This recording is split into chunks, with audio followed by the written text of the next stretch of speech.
स्वागत है दोस्तों हमारे चैनल पर। पिछली बार जब हमने ये कहानी सुनानी शुरू की थी तो हम उसे बीच में ही रोक बैठे थे, क्योंकि सच ये है, मैं डर गया था। जो हमने देखा, जो हमने महसूस किया, वो शब्दों में कहना आसान नहीं था। लेकिन आज काफी वक्त बाद हिम्मत फिर से जुटाई है। और शुरू करने से पहले एक छोटी सी बात, अगर आपने अभी तक इसका पार्ट 1 नहीं देखा है तो पहले पार्ट 1 जरूर देखिए, तभी ये पार्ट 2 आपको सही तरह समझ आएगा।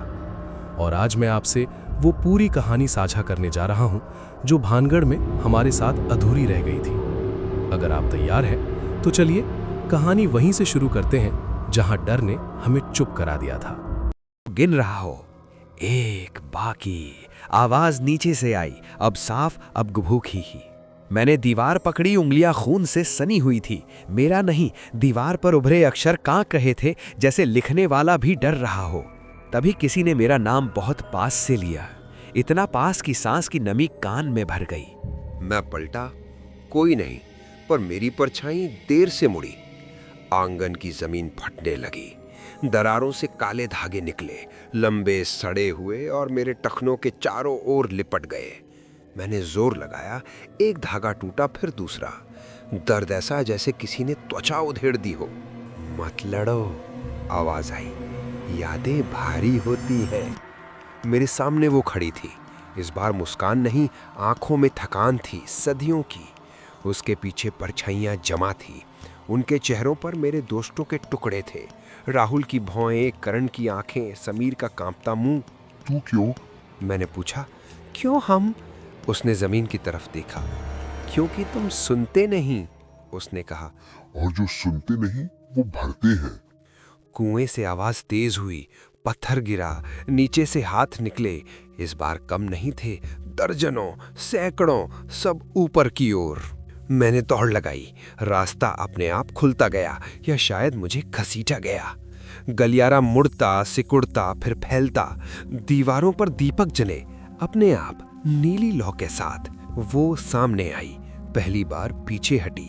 यादें काटी नहीं जाती, उसने कहा, लेकिन बांधी जा सकती है। मैं समझ गया, ये लड़ाई नहीं, समझौता है। मैंने तलवार जमीन में गाड़ दी, धार टूटकर बिखर गई। कुएं की आवाज एक पल को थमी। एक, बाकी, उसने फिर कहा, पर अब उसमें लालच नहीं, नियम था। मैंने कड़ाई आगे बढ़ाई, लाल धागा चमका। ले लो, मैंने कहा, मगर छोड़ दो। उसने आंखें बंद की, परछाइयां पीछे हटने लगी, दीवारें शांत हुईं, कुएं से हाथ वापस खिंच गए। और तभी मेरे हाथ की नसों में जलन दौड़ी, जैसे किसी ने 1 साल खींच लिया हो। यादें धुंधली हुई, चेहरे, नाम, आवाजें, सिर घूम गया। जब आंख खुली, मैं उसी आंगन में था, अकेला, कुआं बंद, पत्थर अपनी जगह। मेरी कलाई खाली थी, धागा नहीं, पर दिल में खाली जगह थी, भारी, ठंडी। पीछे से आखिरी फुसफुसाहट आई। रातें लौटती हैं। मैंने ऊपर देखा, आसमान हल्का हुआ था, शायद सुबह, या शायद भानगढ़ किला बस आंखें झपका रहा था। मैंने एक कदम बाहर रखा, और दूसरे कदम से पहले किसी ने मेरा नाम फिर लिया। किसी ने मेरा नाम लिया, इतनी नजदीक की आवाज और मेरी सांस आपस में टकरा गई। मैं ठिठक गया, पैर जमीन पर जमे। आसमान हल्का जरूर हुआ था, मगर रोशनी में कोई गर्माहट नहीं थी। यह सुबह नहीं थी, नकल थी। मैं मुड़ा, कोई नहीं, लेकिन मेरी परछाई फिर देर से हिली। दिल ने कहा भाग, दिमाग ने कहा रुको। मैं रुका। पत्थरों के बीच से धीमी धीमी घंटियों की आवाज आने लगी, टूटी, खरोंची हुई। हर टनकार पर दीवारें पास आती, फिर पीछे हटती, जैसे किला सांस ले रहा हो। मेरे पैरों के नीचे जमीन नरम हुई, बीली, चिपचिपी। देखा तो पत्थर नहीं, कीचड़ था, लाल सा। रुको, आवाज आई, इस बार औरत की नहीं, यह आवाज मेरी थी। मैंने सिर झटका, भ्रम, बस भ्रम। गलियारे के मोड़ पर एक दीपक जल उठा, नीली लौ। लौ के भीतर चेहरे तैरते, कुछ परिचित, कुछ नहीं। लौ से धुआं नहीं उठा, बल्कि फुसफुसाहट, नामों की, तारीखों की, अधूरी बातों की।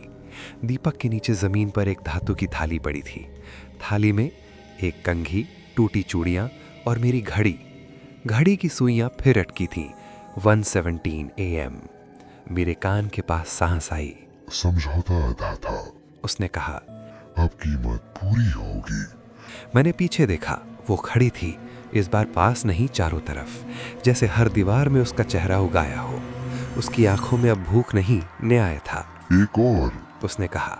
मैंने थाली उठाई, घड़ी ठंडी थी जैसे बर्फ। जैसे ही घड़ी को कलाई पर पहना, गलियारा कांप उठा। पत्थर चीखे, दीवारों पर नाम उभरे तेजी से। हर नाम के साथ एक परछाई गिरती और फिर उठ खड़ी होती। उनमें से एक परछाई आंखें आई। अमित। वो हंसा, हंसी अधूरी। तूने हमें छोड़ा, अब हमें पूरा कर। उसके पीछे जमीन फटी और एक पत्थर का कक्ष खुला। अंदर लकड़ी की चौकी, रस्सियां और दीवार पर ताजा सिंदूर से बना वृत्त, रेड। वृत्त के बीच एक खाली जगह, इंसान के आकार की। मेरे हाथ कांपे। नहीं, मैंने कहा, बस बहुत हुआ। घड़ी अचानक चल पड़ी। टिक टिक। हर टिक पर कक्ष की हवा भारी होती गई। रस्सियां अपने आप हिलने लगी। वृत्त चमका। चुन। आवाज आई। यादें। मेरे सामने अमित की परछाई और खाली जगह दोनों थे। मैंने आंखें बंद की। दिल में एक नाम उभरा, मेरा। मैं आगे बढ़ा, वृत्त के बीच खड़ा हुआ। जैसे ही पैर रखा, रस्सियां मेरी कलाई से लिपट गईं। ठंडक नसों में दौड़ी, दीवारें पास आईं, सांसें छोटी। रुको, किसी ने चिल्लाया। मैंने आंख खोली, वो रो रही थी। पहली बार ये रास्ता सबको निगल लेता है, उसने कहा। पीछे हट जा। मैंने जोर लगाया, रस्सियां ढीली पड़ी। एक पल के लिए, उसी पल मैंने घड़ी उतारकर वृत्त के बाहर फेंक दी। घड़ी टूटते ही चीखें उठी। दीवारें दरक गईं, परछाइयां पीछे हटी। कक्ष ध्वस्त होने लगा। मैं गिर पड़ा, सिर टकराया। होश आया तो आंगन में था। हवा साफ थी, घंटियां खामोश, मेरी कलाई खाली, पर दिल और भारी। पीछे से फुसफुसाहट आई, अब बहुत दूर से।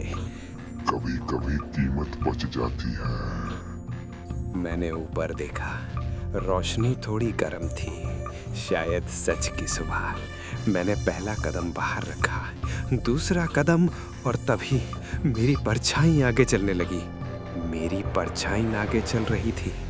मैं रुका, वो नहीं रुकी। मैं एक कदम पीछे हटा, वो 2 कदम आगे बढ़ गई। हवा में हल्की सी गर्माहट थी, मगर उस गर्माहट में जीवन नहीं था। ये सुबह का धोखा था।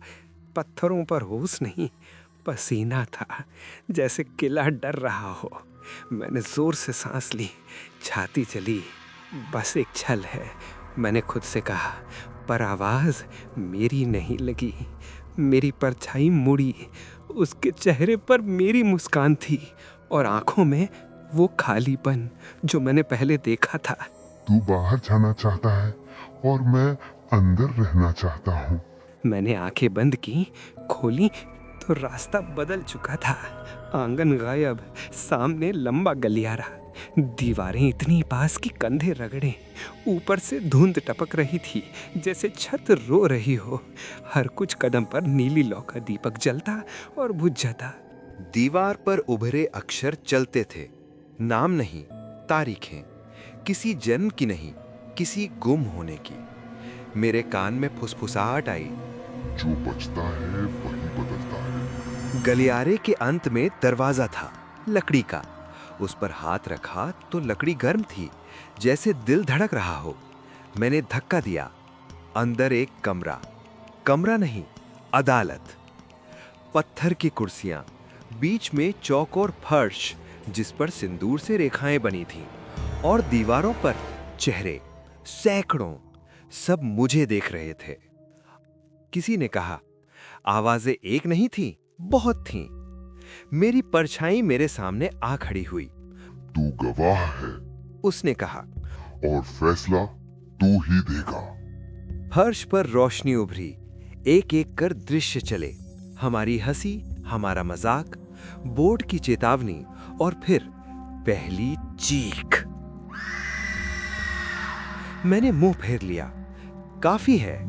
नहीं, आवाज आई। अभी पूरा नहीं। फर्श पर आखिरी दृश्य उभरा। मैन दरवाजे के बाहर खड़ा, पीछे वो सब बंद। यही कीमत है। उसने कहा, एक जाता है, एक रह जाता है। कमरे की हवा भारी हुई, मेरी सांसें छोटी, परछाइयां उठीं। उन्होंने मुझे नहीं, मेरी परछाई को पकड़ा। वो चिल्लाई मेरी आवाज में, रुको। मैं आगे बढ़ा। उसने मेरी तरफ देखा। पहली बार डर उसकी आंखों में था। अगर मैं गई, उसने कहा, तू अधूरा रहेगा। मैंने दांत भींचे। अगर तू रही, मैंने कहा, तो कोई और पूरा नहीं बचेगा। मैंने फर्श की रेखाओं को पैर से मिटाया। सिंदूर फैल गया, रोशनी कांपी, दीवारें चीखी, परछाइयां पीछे हटी। मेरी परछाई सिकुड़ने लगी, जैसे धुआं, जैसे याद। हम फिर मिलेंगे, उसने फुसफुसाया और गायब हो गई। कमरा बुझ गया। मैं जमीन पर बैठ गया। हाथ कांप रहे थे, दिल भारी पर हल्का भी। बाहर से हवा आई। इस बार उसमें मिट्टी की खुशबू थी, असली। मैं बाहर निकला। आसमान में हल्की सुनहरी रेखा थी। पहली बार गर्मी लगी। मैंने एक कदम रखा, फिर दूसरा। पीछे से कोई नहीं बोला, कोई नहीं हंसा, लेकिन मेरी कलाई पर बहुत हल्की सी जलन थी और जमीन पर मेरी परछाई अब ठीक से चल रही थी। मैंने पीछे देखा। किला शांत था, बहुत शांत। अभी के लिए रोशनी सच में फैल रही थी। इस बार धूप में गर्माहट थी। पत्थरों पर ओस चमक रही थी, जैसे रात ने अपने निशान धो दिए हों। मैंने किले के बाहर कदम रखा तो जंगल की हवा फेफड़ों में भर गई, जीवित हवा। दिल ने राहत की एक लंबी सांस ली। मैंने पीछे मुड़कर देखा। किला खामोश था, बहुत ज्यादा खामोश। गेट के पास चेतावनी वाला बोर्ड खड़ा था, लाल अक्षर धूप में भी थे। पढ़ते ही याद आया कि हमने इसे पढ़कर हंसी उड़ाई थी। अब हंसी गले में अटक गई। जंगल के रास्ते पर चलते हुए पैरों में अजीब सी थकान थी, जैसे मैं कई दिनों से जाग रहा हूं। घड़ी देखी, चल रही थी, समय आगे बढ़ रहा था। राहत मिली। अभी मुझे एहसास हुआ आवाजें लौट आई थी, पक्षियों की, पत्तों की, दूर किसी गांव की। सब कुछ सामान्य, लेकिन मेरे भीतर कुछ नहीं था, जैसे किसी ने कमरे से फर्नीचर निकाल दिया हो। मैंने जेब टटोली, मोबाइल मिला, नेटवर्क आ रहा था। कॉल लॉग खोला, आखिरी कॉल राहुल की थी। उंगलियां कांप गई, कॉल करने की हिम्मत नहीं हुई। कुछ दूर चलने के बाद एक छोटा सा मंदिर दिखा। घंटी बजी, मैंने सिर झुकाया।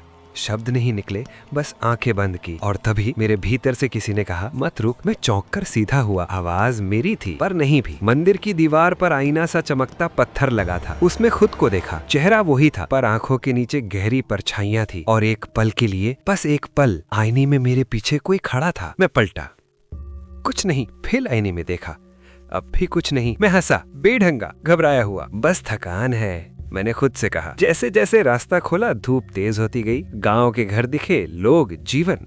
मैं बाहर आ चुका था, सच में। लेकिन तभी कलाई में हल्की सी जलन हुई। मैंने नीचे देखा, वहां लाल धागे की पतली रेखा थी।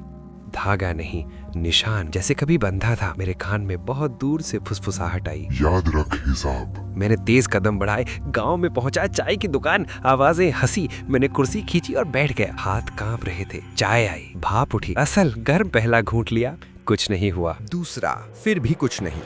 मैंने राहत की सांस ली। तभी दुकान के रेडियो पर खबर चली। आज सुबह भानगढ़ के पास एक युवक बेहोशी की हालत में मिला। मेरे हाथ से कप छूट गया। एक युवक, दुकानदार ने मेरी तरफ देखा। हाँ बेटा, अकेला था, अकेला। मेरे सीने में ठंड उतर गई। नाम? मैंने पूछा। पता नहीं, पहचान नहीं। मैं उठा, बाहर निकला, सड़क की तरफ देखा। एम्बुलेंस दूर जाती दिखी। मैं वहीं खड़ा रहा लंबे समय तक। धीरे धीरे एक सच्चाई उभरी। हम 5 गए थे और एक बाहर आया। बाकी? मेरे भीतर कुछ हिला, जैसे किसी ने दरवाजा खटखटाया। रात की यादें धुंधली थी, पर एक बात साफ, हिसाब पूरा नहीं हुआ था। शाम ढलने लगी, सूरज नीचे गया और उसी पल मेरी परछाई जमीन पर थोड़ी देर से पड़ी। मैंने आंखें बंद कर ली, क्योंकि मुझे पता था भानगढ़ किला दूरी से नहीं, यादों से लौटता है। सूरज डूब रहा था, आसमान लाल था, बहुत ज्यादा लाल। ऐसा लाल जो दिन का नहीं होता। मैं गांव की सड़क पर खड़ा था। लोग घर लौट रहे थे। बच्चों की हंसी, बर्तनों की आवाज, मोटरसाइकिल का शोर, सब कुछ सामान्य। फिर भी मेरे भीतर कुछ गलत था, जैसे कोई धागा अब भी खिंचा हुआ हो। मेरी परछाई मेरे पैरों से जुड़ी थी, लेकिन मैं जानता था ये भरोसे लायक नहीं। मैंने चलना शुरू किया। हर कदम के साथ कलाई में जलन बढ़ती गई। वो निशान अब सिर्फ रेखा नहीं था, वो धड़क रहा था, जैसे किसी की नाड़ी। मत जाओ, मेरे भीतर से आवाज़ आई। मैं रुक गया। जाओ, दूसरी आवाज़ आई। ये भी मेरी ही थी। मैंने पलटकर उस दिशा में देखा जहाँ किला था, दूर, बहुत दूर, पर मुझे साफ दिख रहा था। भानगढ़ किला। वो अंधेरे में नहीं था, वो अंधेरा था। मैं समझ गया, अगर आज नहीं लौटा तो मैं कभी पूरी तरह बाहर नहीं रह पाऊंगा। रात उतरने से पहले मैं वापस जंगल के रास्ते पर था। हवा फिर भारी हो रही थी, पेड़ों की परछाइयाँ लंबी टेढ़ी, और मेरे पीछे कदमों की आवाज़। मेरे नहीं। तू अकेला नहीं, किसी ने कहा। कभी था भी नहीं। गेट खुला था, बिना आवाज, बिना रोक। अंदर कदम रखते ही समय फिर टूट गया। घड़ी रुक गई, मोबाइल बुझ गया। आंगन में वही कुआं था, अब खुला। उसके चारों ओर परछाइयां खड़ी थीं। राहुल, अमित, समीर, करण, सब पूरे, सब खामोश। और उनके बीच वो, इस बार न भूखी न क्रोधित, बस थकी हुई। हिसाब बाकी था, उसने कहा। और तू ही बचा था। मैं आगे बढ़ा। डर अब नुकीला नहीं था, भारी था। तू खत्म करो, मैंने कहा, या मुझे छोड़ दो। उसने सिर हिलाया। खत्म वही कर सकता है जो स्वीकार करे। कुएं से आवाज आई, गहरी, पुरानी। एक याद, एक देह, एक रात। परछाइयां मेरी ओर बढ़ीं। मेरी परछाई आगे निकली, मुझसे पहले। तू मुझे नहीं मार सकता, उसने कहा। मैं तू ही हूँ। मैंने आंखें बंद की, और पहली बार भागा नहीं, मैंने उसे गले लगाया। वो ठंडी थी, बहुत ठंडी। तू डर है, मैंने कहा, पर मैं जिंदा हूं। उसके भीतर से चीख निकली। कुएं की आवाज टूट गई, परछाइयां कांपी। मैंने उसे छोड़ा नहीं। धीरे धीरे वो हल्की होने लगी, जैसे धुआं, जैसे याद। उसने आखिरी बार मेरे कान में कहा, जो गया वो रहेगा, और गायब हो गई। कुएं का मुंह अपने आप बंद हो गया। आंगन शांत, हवा हल्की। मैं जमीन पर बैठ गया, रोया नहीं, सांस ली। सुबह हुई, असल सुबह। गार्ड की सीटी गूंजी। लोग आए, मुझे बाहर निकाला गया। सबने पूछा, अकेले कैसे? मैंने जवाब नहीं दिया, क्योंकि सच ये था, मैं अकेला नहीं था।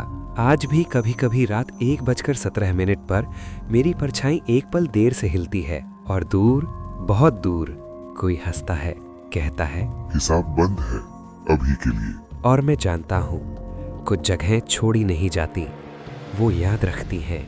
हे गाइस, ये थी मेरी कहानी, डरावनी। आपको कैसी लगी नीचे कमेंट करके जरूर बताइए। अगर कहानी पसंद आई हो तो वीडियो को लाइक, शेयर और कमेंट करना ना भूलें। ऐसी ही और डरावनी कहानियों के लिए चैनल को सब्सक्राइब जरूर करें। अब मिलते हैं अगले वीडियो में, तब तक के लिए धन्यवाद। अपना ध्यान रखिएगा।